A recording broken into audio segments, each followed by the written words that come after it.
are two Bentleys. Biking pioneers the 60th annual Epsom to Brighton run.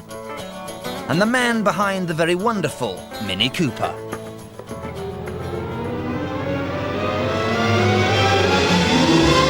Back in the swinging 20s, if you had loads of dosh and were after a supercar, then this was it, a Bentley. The price tag then was around £2,300, the equivalent of nearly £500,000 in modern money, the asking price of a McLaren F1. Like the McLaren, the Bentley had a Le Mans race-winning pedigree, with victories in 24, 27, 28, 29 and 30. It was a halcyon era when Britannia really did rule the waves. The empire stood firm, and the place to be at weekends was Brooklands.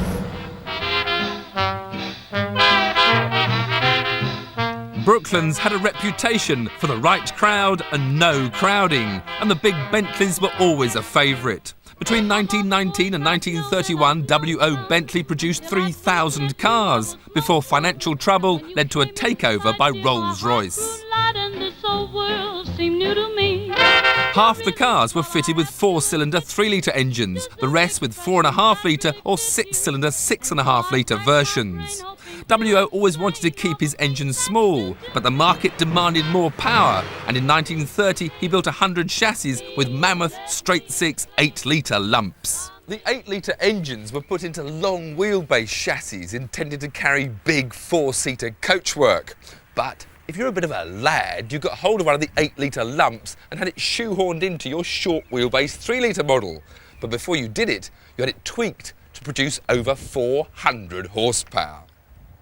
The cars still weighed in at a hefty 2.5 tonnes, but with all that brake horsepower, this was the perfect car for the hooligan in every Hooray Henry.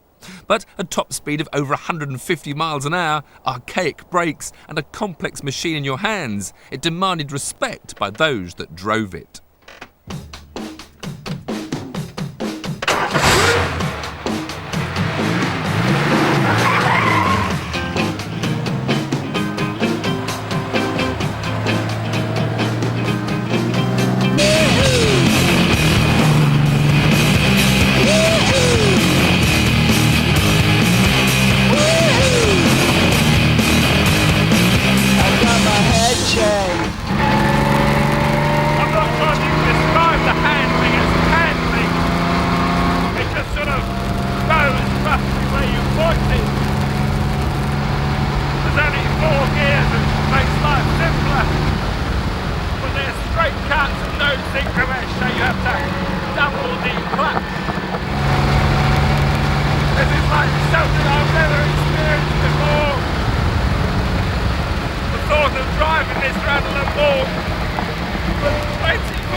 The idea of putting a ridiculously large engine into a short wheelbase body certainly produced a remarkable car.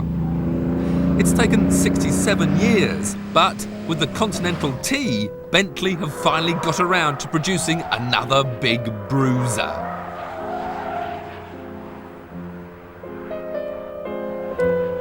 Traditionalists might think it a little vulgar, but there's no denying that its dramatic overhangs and flared arches lend the T a brutal charm. A charm matched by the awesome turbocharged 6 3/4 litre V8. They've lopped 4 inches out of the middle of the Continental R to improve the handling of the coupe, but you can still seat 4 fat cats in hidebound comfort. There's all the toys, but the most striking feature of the cabin is the turned aluminium dash, with clocks and dials liberally spread across it. It's supposed to hark back to the days of sporty one-offs and race-bred craftsmanship, but it just looks plain out of place in a luxury barge like this.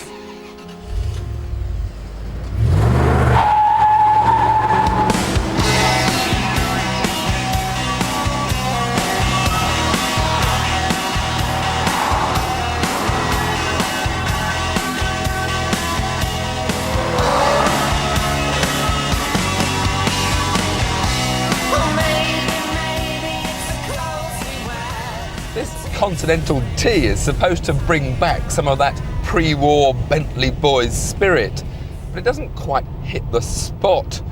For a start, this polished aluminium dashboard would do your eyes in after a week in the sunshine, and instead of a nice rev counter in the middle of the dashboard, I've got this sort of square information pack that looks like a stack of wine gums. And the handling, well, it's hardly sharp. It's a bit like a big blancmange on ice.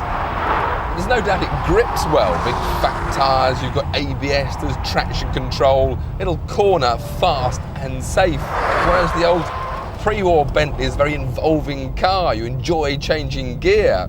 Here, you can only have an automatic, and you feel more like a passenger than a driver.